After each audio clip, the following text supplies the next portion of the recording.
Buenas, nosotros somos el grupo número 9 y le vamos a hablar acerca de qué es la fuerza centrífuga, qué es la fuerza de Coriolis y vamos a responder una enigmática pregunta, si estas dos son fuerzas virtuales. Bien, nosotros estamos conformados por Randy Gullón, Ámbar Cuevas, Rafael Fernández y su servidora Diana Vázquez. Entonces, instruyendo un poco los temas que vamos a debatir, yo voy a estar hablando acerca de qué es la fuerza centrífuga. Nuestra compañera Ámbar Cuevas va a definir y va a hablar sobre el origen e importancia de la fuerza de Coriolis. Nuestro compañero Rafael Fernández nos va a hablar sobre qué son las fuerzas virtuales, porque antes que nada tenemos que conocer qué es este concepto. Y luego nuestro compañero Randy Grullón va a explicar si es una fuerza virtual o si no es una fuerza virtual y va a decir el porqué. Bien, hablando sobre qué es la fuerza centrífuga, primero tenemos que decir quién le dio origen al concepto. Quien le dio origen al concepto fue el físico Hawke, que fue uno de los primeros en estudiar el análisis del movimiento de los planetas. Este fue quien sistematizó el método de análisis de Galileo en el caso de los proyectiles, que está ligado con la fuerza centrífuga. Bien, entonces, ¿qué es la fuerza centrífuga? La fuerza centrífuga no es más que una fuerza de inercia o pseudofuerza que se utiliza para explicar la existencia de la fuerza centrípeta en movimientos circulares sobre sistemas de referencias no inerciales. Entonces, la fuerza centrífuga es una fuerza inercial que parece actuar sobre todos los objetos cuando se les ve en un marco de referencia agitatorio. ¿Qué yo quiero decir con esto? Básicamente, este se va a alejar del eje que es paralelo al eje de rotación y va a pasar por el origen del sistema de coordenadas. Si este eje llega a pasar por el origen del sistema de coordenadas, entonces la fuerza centrífuga lo va a dirigir radialmente hacia afuera del eje. Entonces, aparentemente la fuerza centrífuga tiende a alejar los objetos del eje de rotación. El término también se utiliza en la física mecánica cuando Lagrange describe ciertos términos de la fuerza generalizada que van a depender de la elección de coordenadas generalizadas. En general, la fuerza centrífuga está asociada a una partícula de masa en un sistema de referencia de rotación con una velocidad angular y en una posición respecto al eje de rotación. Entonces, hablando un poco más de español, ¿cómo funciona esta fuerza centrífuga? La fuerza centrífuga básicamente es un marco de referencia agitatorio que no existe cuando un sistema se describe en rotación con un marco de referencia inercial, sino que todas las mediciones de posición y velocidad deben realizarse en relación con el marco de referencia. Un ejemplo, vamos a poner un ejemplo de cómo funciona o cómo hemos visto la fuerza centrífuga en la vida cotidiana o cómo podemos ver dicha fuerza. Vamos a ponernos en escenario de que vamos en un automóvil a una velocidad más elevada. Mientras más fuerte es la velocidad, más se ve o se capta lo que es la fuerza centrífuga. Bien, supongamos que vamos en un automóvil que va a una velocidad bastante alta y va doblando en una curva. Lo que hace es que por inercia el cuerpo se va a rotar hacia afuera, o sea, como que va a rotar hacia afuera de la curva. Esto lo podemos ver, sabemos que funciona así y esto es un caso de la fuerza centrífuga aplicado en la vida cotidiana. Entonces, la verdad es que la fuerza que está en un marco inercial no existe en aceleración externa. Es decir, que en un sistema de rotación esta es una fuerza que percibe un observador no inercial que se localiza en un sistema de referencia giratorio. Bien, en cuanto a las aplicaciones que tenemos de estas, se pueden ver cómo se utilizan. Ya que puse el ejemplo del auto, podemos ver en las inclinaciones de las curvas de un tren, ya que este va a impulsar hacia afuera los vagones y la máquina al tomar la curva va a ser contrarrestada por las ruedas del costado presionando sobre los rieles. Así es básicamente cómo funciona. También, en relación a la fuerza centrífuga, hay varias confusiones con el término, ya que esta puede haber una confusión con su interpretación, ya que se suelen confundir con lo que es la fuerza centrípeta, que está relacionada a la tercera ley de Newton. Bien, también actualmente podemos ver que cuando se está explicando el movimiento circular en física se le da mucho énfasis a lo que es la fuerza real, es decir, la fuerza centrípeta. Pero no podemos obviar que cuando se está explicando un sistema de referencia giratorio, un sistema de referencia en rotación, ya sea como el de un proyectil de largo alcance que va desde respecto del eje de la superficie de la Tierra, va a resultar inevitable hablar o explicar lo que es la fuerza centrífuga y lo que es la fuerza de Coriolis. Bien, uno de los ejemplos en aplicaciones que podemos ver sobre la fuerza centrífuga es el embrague. Un embrague sobre algún motor que va a estar en una partícula pequeña, ya sea como el de las motosierras y el de los helicópteros. También podemos ver cómo la fuerza centrífuga la han adaptado tanto a la ciencia como a las industrias, ya que en ciertas industrias usan la fuerza centrífuga para separar sustancias, es decir, que introducen un gradiente de presión hidrostática en tubos llenos de líquidos orientados perpendicularmente a un eje de rotación, lo que va a hacer que esas fuerzas empujen las partículas de baja densidad hacia adentro y las otras queden hacia afuera. También un ejemplo que podemos ver en algunas máquinas o juegos mecánicos donde se usa la fuerza centrífuga es un ejemplo el giro de gravitatón, que es un juego donde va a tomar la fuerza de los pasajeros y la va a impulsar hacia la pared y va a permitir que los pasajeros se eleven desde por encima del piso, lo que pone un poquito en desafío sobre lo que es la fuerza de gravedad de la Tierra. Estos son uno de los ejemplos que podemos ver captados en la fuerza centrífuga. Bien, dada esta explicación, ahora mi compañera Ámbar Cuevas les va a hablar sobre qué es la fuerza de Coriolis y su origen.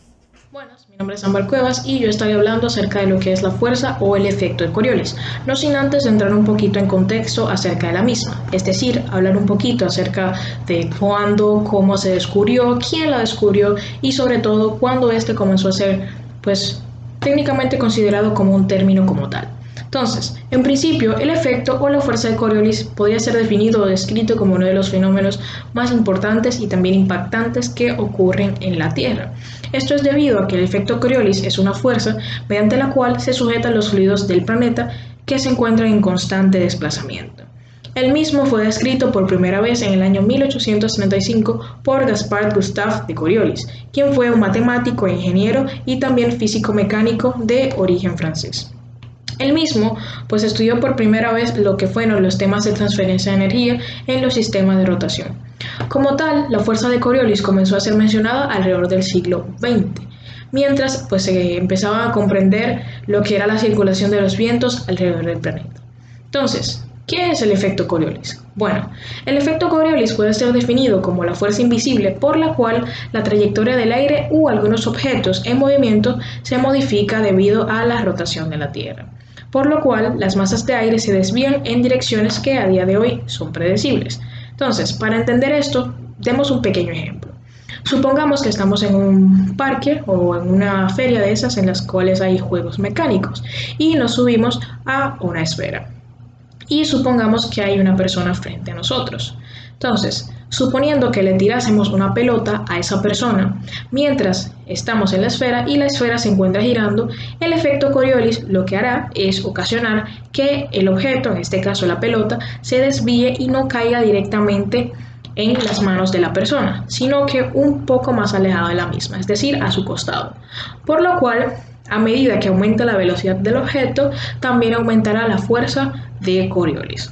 Entonces, otro punto importante acerca de lo que es la fuerza u efecto de Coriolis son sus causas.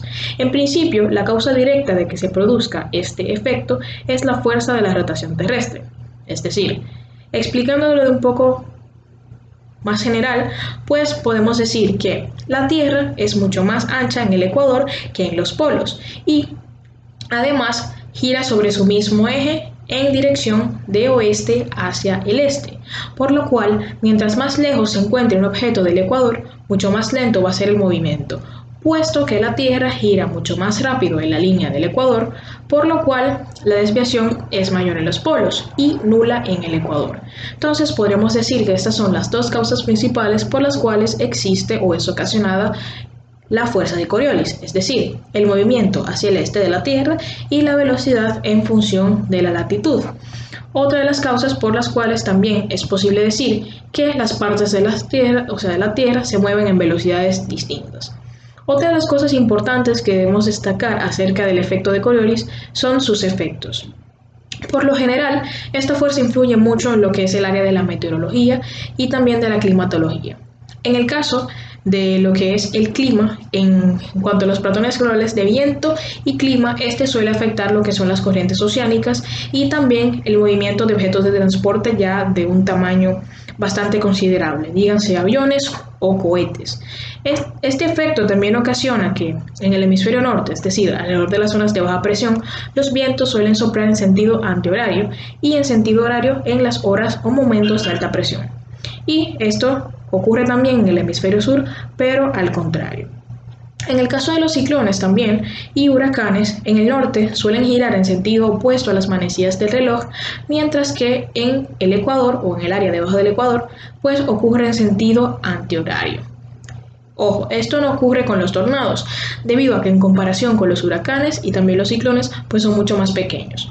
No en cuanto solamente a su intensidad, sino que también su rango o espacio de afectación suele ser mucho más local.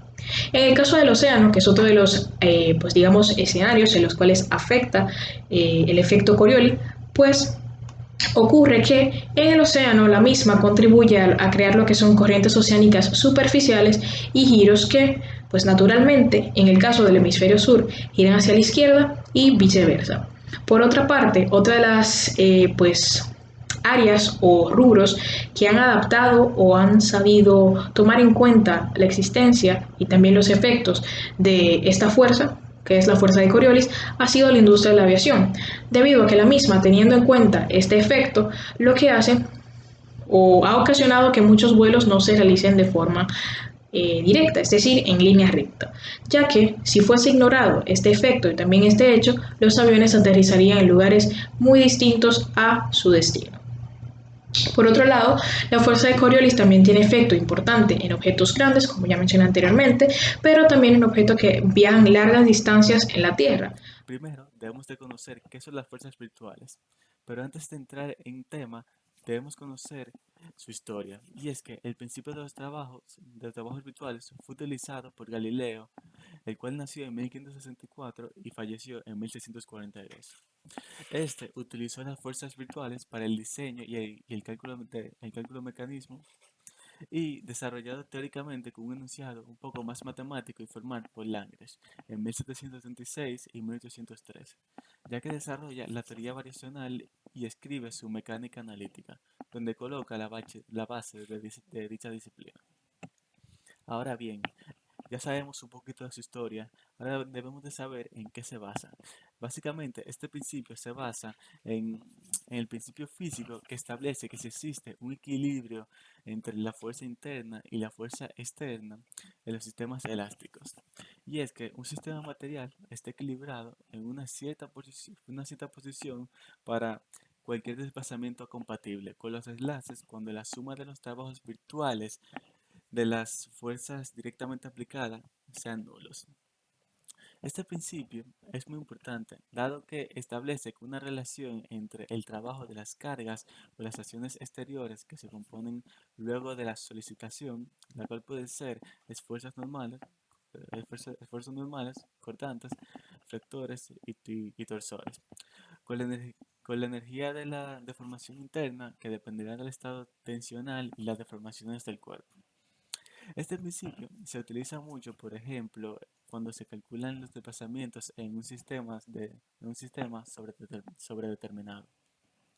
Y es que básicamente el propósito es introducir una fuerza virtual en un punto P y es calcular un desplazamiento que se lleva a cabo en un punto.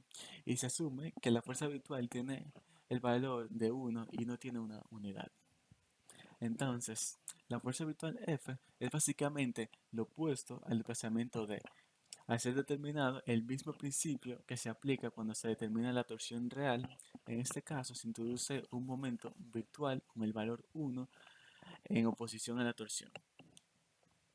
Y el principio de los trabajos virtuales es básicamente un método utilizado para resistencia a materiales, para el cálculo de desplazamientos reales de estructuras isostáticas e hiperestáticas, y para el cálculo de las incógnitas que no podemos abordar con el equilibrio de las estructuras hiperestáticas.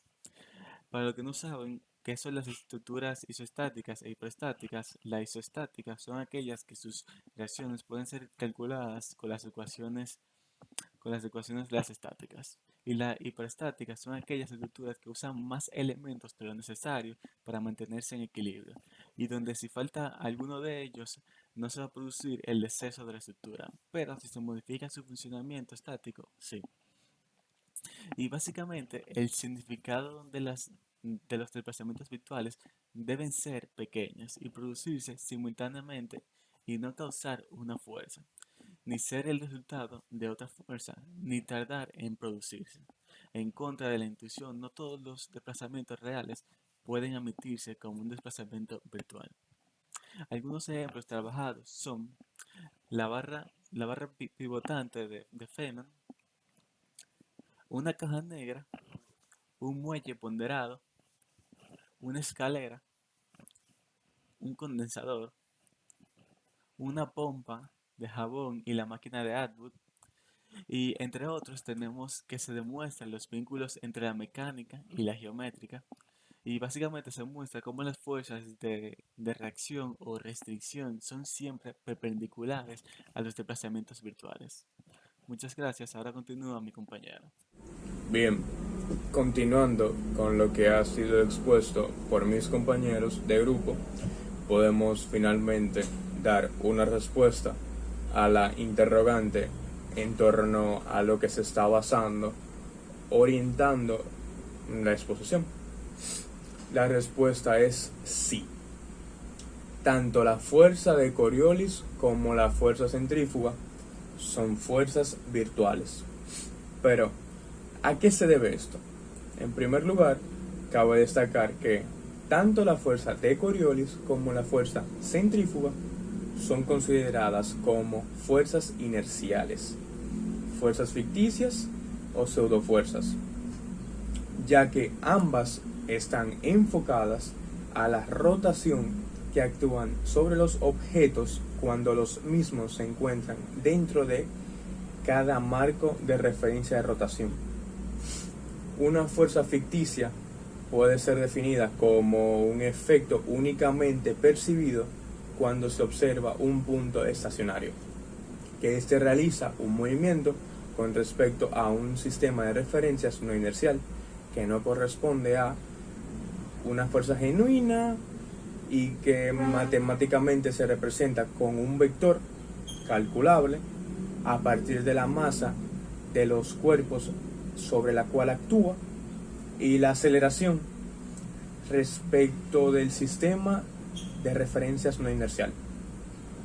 Esto quiere decir que ni la fuerza de Coriolis ni la fuerza centrífuga existen o simplemente no son fuerzas reales, debido a que no hay nada que las produzca, y dado a que las fuerzas virtuales son aquellas que aparecen en marcos o contextos no inerciales, podemos decir que tanto como la fuerza de Coriolis como la fuerza centrífuga son fuerzas virtuales.